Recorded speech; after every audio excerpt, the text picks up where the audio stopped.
Hello everyone, welcome to our channel. இன்னைக்கு நம்ம ஒரு சில ஃபேக்ட்ஸ் அண்ட் மித்ஸ் பற்றி பார்க்க போகிறோம். ஃபர்ஸ்ட், கிராஸ் லெக் சிட்டிங், கால் மேலே கால் போட்டு உட்காருது. ஹிக்கப்ஸ், விக்கல், யார்னிங், கொட்டாவி. கிராஸ் லெக் சிட்டிங்கில் இருக்க மித்ஸ் என்னென்ன அப்படின்னா, ப்ரெக்னன்சி டைமில் பர்த் காம்ப்ளிகேஷன்ஸ், அப்புறம் யூட்ரஸ் கான்ட்ராக்ட் ஆகிடும் அப்படின்னு சொல்லுவாங்க. ஆனால் அது உண்மை கிடையாது. அப்போ கிராஸ் லெக் சிட்டிங்னால பிரச்சனை இல்லையா அப்படின்னு கேட்டால், ரொம்ப நேரம் அதே பொசிஷனை மெயின்டைன் பண்ணால் ஒரு சில மெடிக்கல் இஷ்யூஸ் வரும். அப்படி வர மெடிக்கல் இஷ்யூஸ் என்னென்னா, நம்ம நர்வ்ஸுக்கு ப்ரெஷர் கொடுக்குறனால பிளட் ஒழுங்காக பம்ப் ஆகாமல் பிளட் ப்ரெஷர் வரும். செகண்டு, லெக்ஸும் ஜாயின்ஸும் வீக் ஆகிடும். Third spider veins or varicose veins அப்படின்னு சொல்லுவாங்க. அப்படின்னா நம்மளோட வெயின்ஸ் இன்ஃப்ளமேஷன்னால் டார்க் ப்ளூ கலர்லேயோ இல்லை க்ரீன் கலர்லேயோ பேச்சஸ் மாதிரி நமக்கு தெரிய ஆரம்பிக்கும். இதை தான் வேரிகோஸ் வெயின்ஸ் அப்படின்னு சொல்லுவாங்க. ஒரு சில கேசஸில் ரொம்ப நேரம் கிராஸ் லெக் சிட்டிங்கில் இருக்கிறதுனால பேரலிசிஸ் கூட வரதுக்கு வாய்ப்பு இருக்குது. அதாவது முடக்குவாதம் அப்படின்னு தமிழில் சொல்லுவாங்க. ஹெல்த் டிப்ஸ்: ஸ்டாண்டிங்காக இருந்தாலும் சிட்டிங்காக இருந்தாலும் ரொம்ப நேரம் ஒரே பொசிஷனை மெயின்டைன் பண்ணால் பிளட் ப்ரெஷரோ வேரிகோஸ் வெயின்ஸோ வரும். அதனால ரொம்ப நேரம் ஒரே பொசிஷனில் இருக்கிறத அவாய்ட் பண்ணுங்கள்.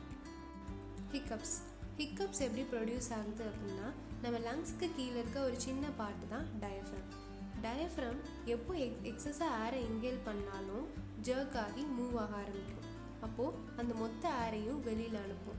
அந்த மொத்த ஏரும் சடனாக நம்மளோட வாய்ஸ் ட்ராக்டை மீட் பண்ணுறப்போ ப்ரொடியூஸ் ஆகிற சவுண்டு தான் ஹிக்கப்ஸை எப்படி ஸ்டாப் பண்ணலாம் அப்படின்னா, நம்மளோட பிரெத்தை கொஞ்சம் நேரம் ஹோல்ட் பண்ணி வச்சுக்கலாம். ஒரு ஸ்பூன் ஆஃப் சுகர் எடுத்து சாப்பிட்டுக்கலாம். அப்படி இல்லைன்னா ஒரு டம்ளர் கோல்டு வாட்டர் எடுத்து குடிச்சிக்கலாம். ஆனால் இந்த ஹோம் ரெமடிஸ்லாம் சயின்டிஃபிக்கலி ப்ரூவன் கிடையாது. ஸோ ஒரு சில கேசஸ்க்கு ஒர்க் அவுட் ஆகாமலும் போகலாம். ஹிக்கப்ஸை பற்றின ஒரு சில இன்ட்ரெஸ்டிங் ஃபேக்ட்ஸை பார்க்கலாம். ஹிக்கப்போட மெடிக்கல் டேர்ம் என்னென்னா சிங்கிள்டஸ். ஹிக்கப் ஒரு ஆளுக்கு 48 ஹவர்ஸுக்கு மேலே கூட நீடிக்கலாம். நம்மளை மாதிரியே எல்லா மேமல்ஸ்க்கும் ஹிக்கப்ஸ் வரும். சம் ஆஃப் த ஹிக்கப்ஸ் மோர் தேன் 2 டேஸ்க்கு மேலே கூட போகலாம். அப்படி இருந்தால் கண்டிப்பாக டாக்டரை கன்சல்ட் பண்ணியே ஆகணும். ஆவரேஜ் ஹிக்கப் ரேட் என்னென்னா 4 to 60 hiccups per minute. Yearning எதுக்காக வருது அப்படின்னா, நம்ம பாடியில் ஆக்சிஜன் கண்டென்ட் கம்மியாகும்போது அதை எக்ஸஸாக எடுத்துக்கிறதுக்காகவும் ஆல்ரெடி இருக்க CO2வை வெளியில் அனுப்புறதுக்காகவும் வர்றது.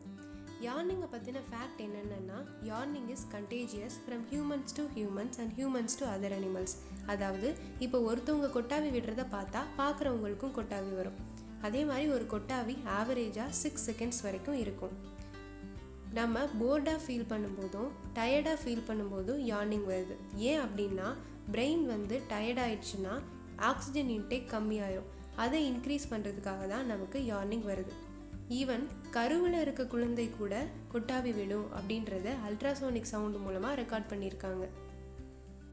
தேங்க்யூ ஃபார் வாட்சிங் திஸ் வீடியோ. மறக்காமல் சப்ஸ்கிரைப் பண்ணுங்கள். Stay tuned for the upcoming videos.